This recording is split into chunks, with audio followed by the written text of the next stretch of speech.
할렐루야. 네, 오늘도 좋은 날입니다. 오늘 보니까 우리 오수왕 선교사님도 계시네. 그다음 우리 노정님 선교사님도 사모님과 함께 오셨습니다. 진심으로 환영합니다. 자, 오늘 말씀은요, 우리 갈라디아서 2장 마지막 부분에 왔습니다. 갈라디아서 2장 19절과 20절 말씀, 우리가 그동안 말씀을 많이 나눴는데 다시 한번 상고하겠습니다. 19절 말씀, 2장 19절 말씀, 20절 말씀을 한번 합독합니다. 내가 율법으로 말미암아 율법에 대하여 죽었나니 이는 하나님에 대하여 살려 함이라. 내가 그리스도와 함께 십자가에 못 박혔나니 그런즉 이제는 내가 사는 것이 아니요 오직 내 안에 그리스도께서 사시는 것이라.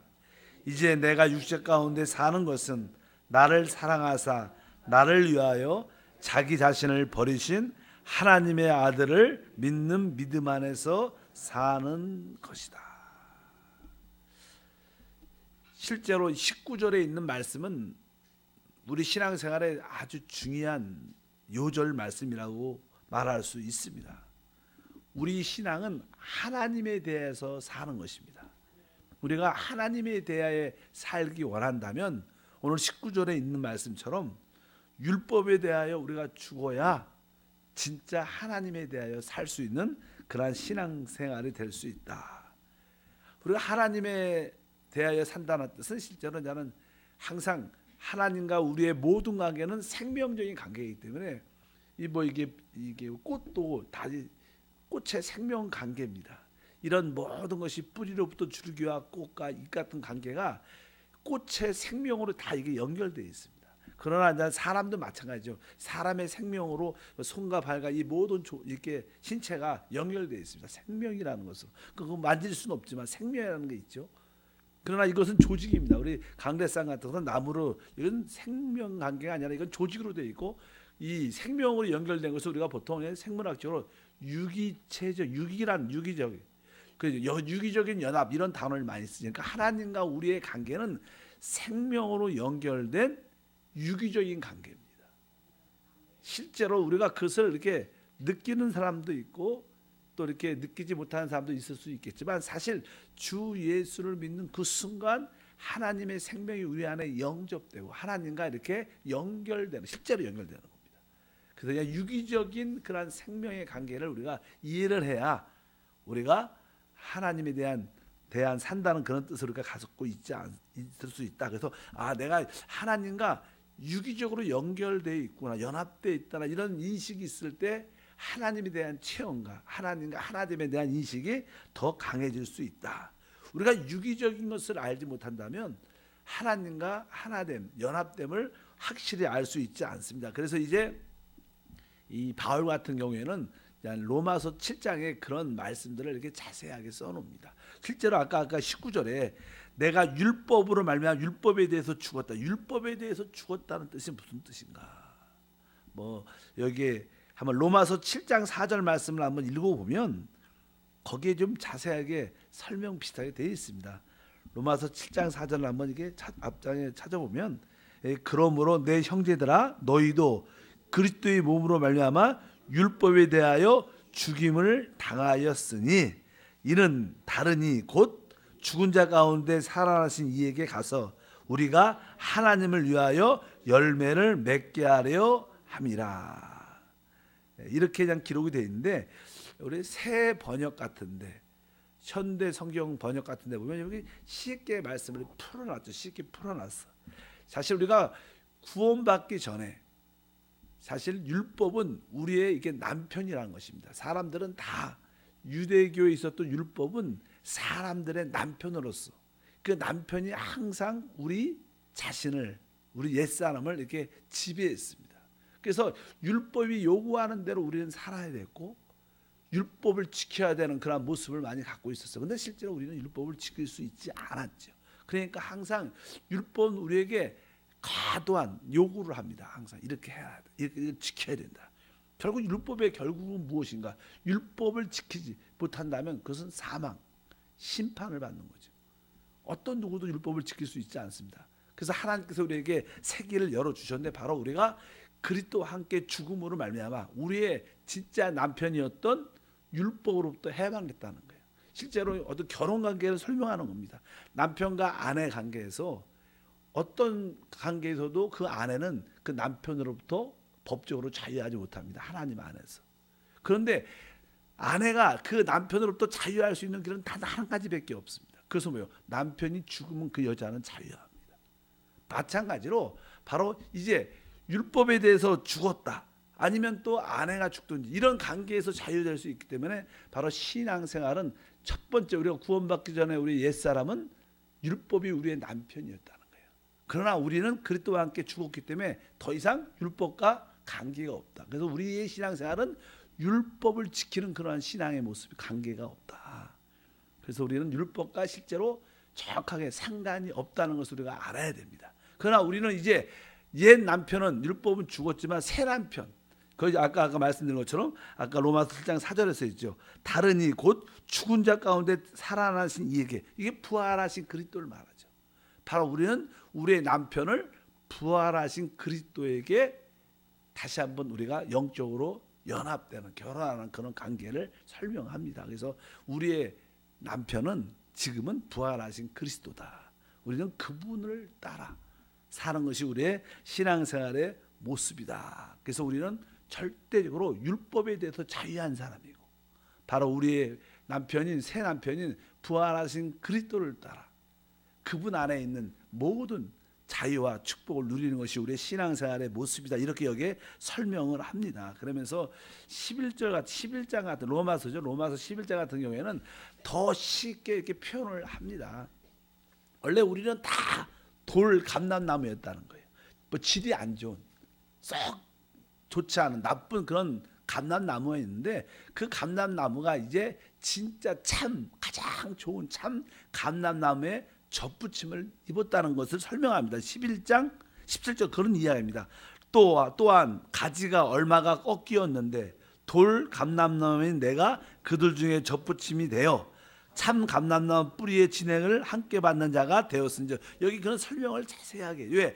이 사도 바울은 주님과 우리의 관계가 생명적으로 연합된 관계를 설명하려고 이런 표현을 하는 겁니다.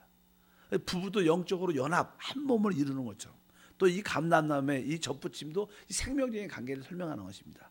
여러분, 이 어떤 돌 감람나무가 참 감람나무에게 이렇게 접붙여서 이렇게 모든 진액을 뿌리받고 그 안에 있는 부유함과 풍성함을 누리려면 일단은 돌 감람나무는 그 가지가 어떻게 잘려져야 된다는 거예요. 잘려져야 또 참 감람나무의 접붙임을 받을 수 있어요. 첫 번째 선행 조건은 돌 감람나무는 잘려져야 된다. 이것은 어떻게 보면 우리의 옛사람이 죽었다는 것을 의미하는 거예요. 그래서 신앙생활에서 내 옛사람이 죽었다는 것을 깨달을 때, 뭐 그것이 뭐 자아의 죽음이든 일단 육신의 죽음이든 그것을 우리가 영적으로 보고 그것을 믿음으로 받아들일 때 신앙생활의 자유함이 온다는 겁니다. 내가 수고하고 노력해서 자아를 이기지 못합니다. 그냥 영적인 눈으로 나는 그리스도와 함께 십자가에 못 박고 죽은 자구나. 나는 이미 끝났구나. 그러니까 끝났으니까 더 이상 우리는 율법에 대하여 반응할 필요가 없다는 거야. 내가 이게 하나님을 기쁘게 해야겠다. 내가 하나님 말씀을 지켜야겠다. 이런 것들은 그럴듯하게 보이지만 신앙의 하나의 함정들입니다. 우리는 우리의 새 남편인 그리스도에게만 관심을 가지면 돼요.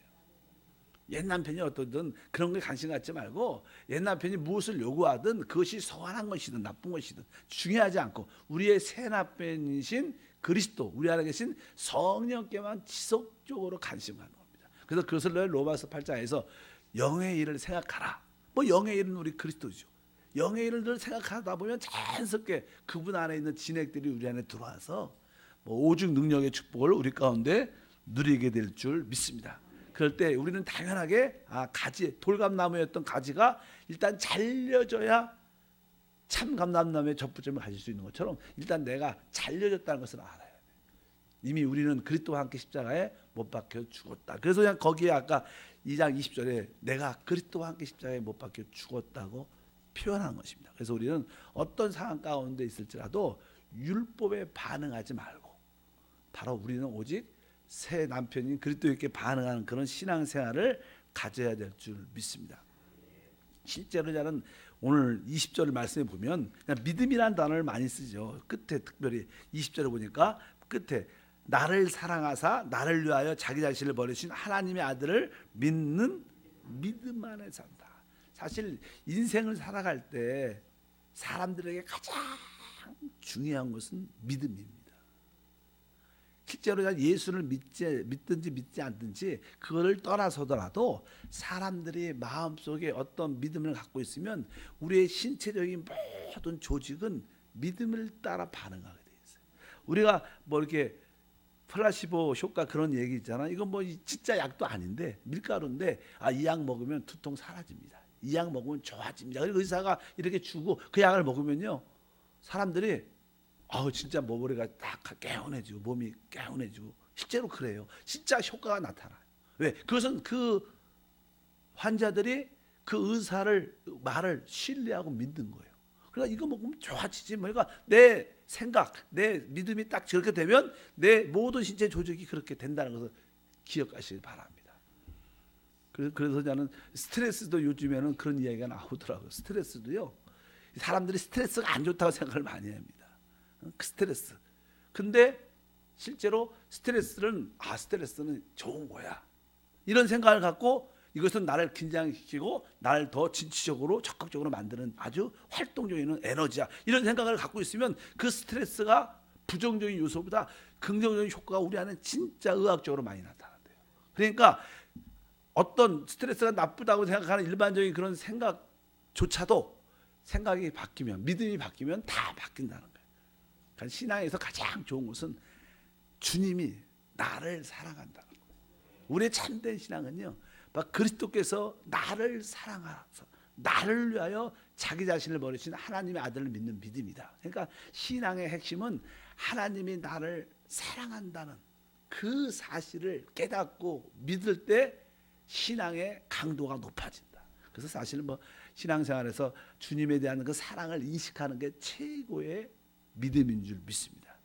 주님께 일을 많이 한다는 것보다 주님이 나를 이렇게 사랑하시고 그여 나도 주님을 사랑한다는 그런 믿음 가운데 우리 모두가 살아야 될 줄 믿습니다. 여러분 모두도 오늘 말씀에 있는 것처럼 내가 어떤 상황 가운데 있어 율법과 상관이 없구나.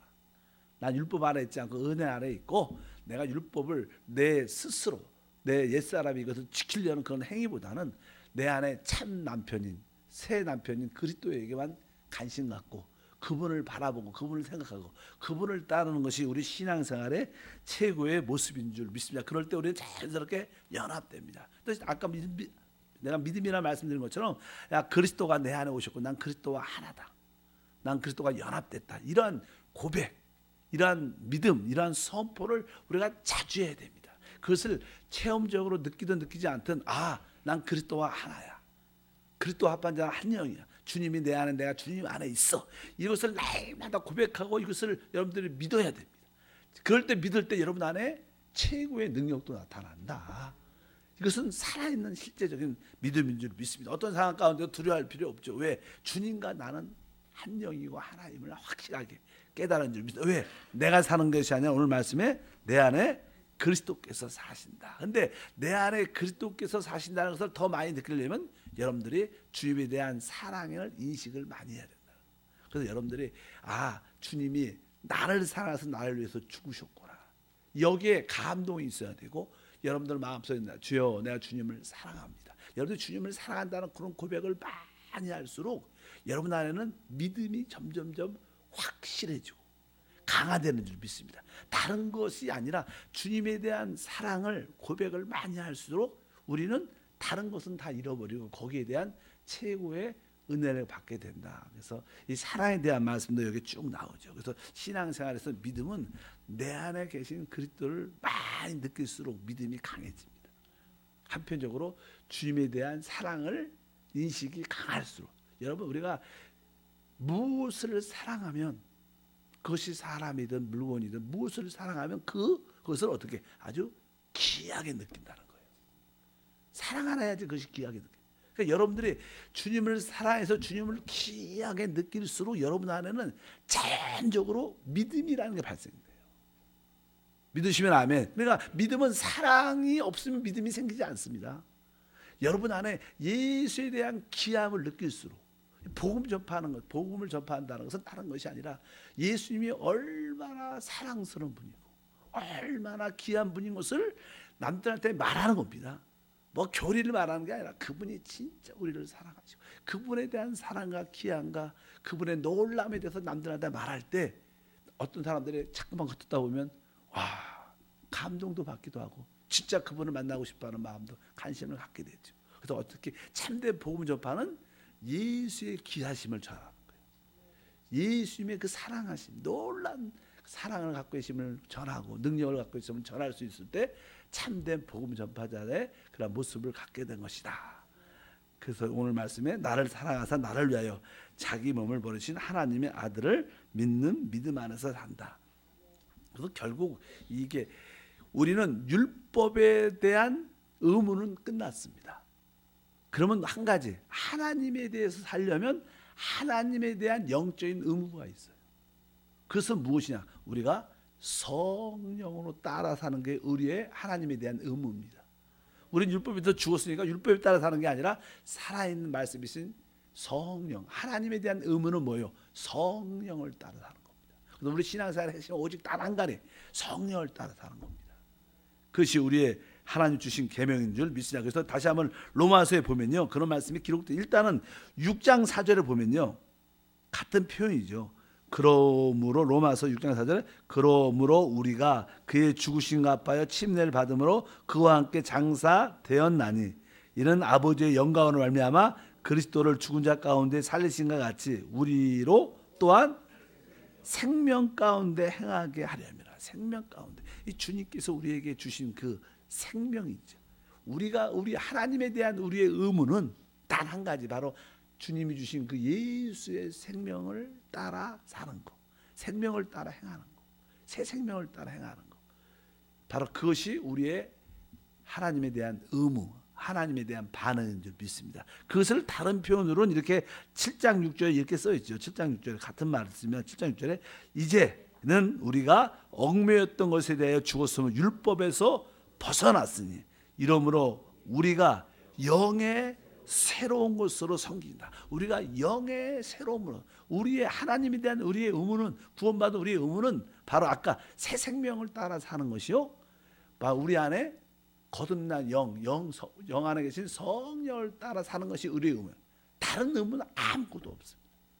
율법에 대해서 이미 끝난 자들 때문에 우리의 오직 반응은 바로 우리 안에 있는 새 생명, 예수의 생명, 우리 안에 있는 바로 그 영을 따라 하나님을 섬기는 것이 우리의 의무인 줄 믿습니다. 그래서 교회에서는 어쩌든지 영과 예수의 생명에 대한 메시지가 많아야 돼요. 신이나 조나 그렇게 듣다 보면 알게 모르게 그렇게 따라서 할 수 있는 모습을 갖게 될 것이죠. 믿습니다. 그것이 우리에 대한, 하나님에 대한 사는 것이다. 아까 갈라디아서 오늘 19절에 그 뜻이 그 뜻입니다. 내가 율법으로 말미암아 율법에 대해서 죽었다. 나는 어떤 상황이 돼도 율법에 대해 관계하지 않을 것이고 율법에 대해 반응하지 않겠다. 이것은 내가 스스로 하나님의 법을, 하나님의 말씀을 지키려고 노력하지 않겠다, 이런 뜻이고, 오직 나의 관심은 하나님에 대해서 하는 것인데, 하나님에 대해서 하는 것은 바로 우리 안에 있는 예수의 새 생명을 따라 사는 것이고 바로 영을 따라 사는 것이다. 이러다 보면 자연스럽게 우리 안에 생겨나는 것이 믿음이고 그 하나님에 대한 사랑에 대한 인식이 깊어질 줄 믿습니다. 여러분들 오늘도 다시 한번 많은 기도 가운데 주님이 내 안에 계심을 체험하기 위해서는 주님을 사랑하는 것을 깨달아야 됩니다. 그래서 오늘 말씀에 한번 따라할까요? 나를 사랑하사 자기 자신을 버리신 하나님의 아들을 믿는 믿음 안에서 사는 것이다. 그래서 나를 사랑하사 나를 위하여, 이 말씀이 사도 바울이 특별히 강조하죠. 왜? 모든 우리 안에 계신 내주하신 사랑의 하나님에 대한 인식은 거기에서 시작됩니다.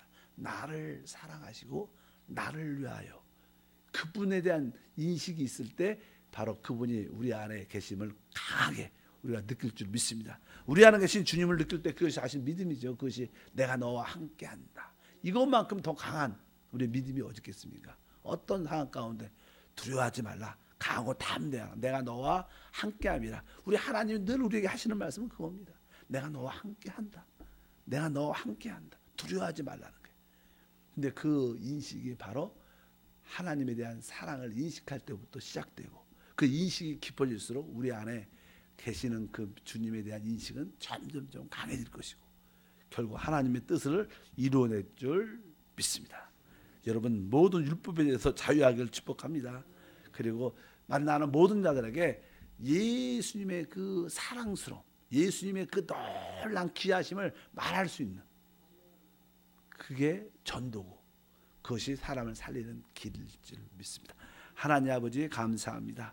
다시 한번 오늘 말씀을 통해서 우리가 알게 모르게 옛 남편인 율법에 얽매여 있었음을 고백하고, 그것이 내가 만든 법도 있고 내가 만든 기준도 있고 또 기록된 십계명의 계명들도 많이 있습니다. 이러한 모든 법들을 다 제거하고 이제 참된 하나님에 대해서 사는 믿음의 모습을 갖게 도와주옵소서.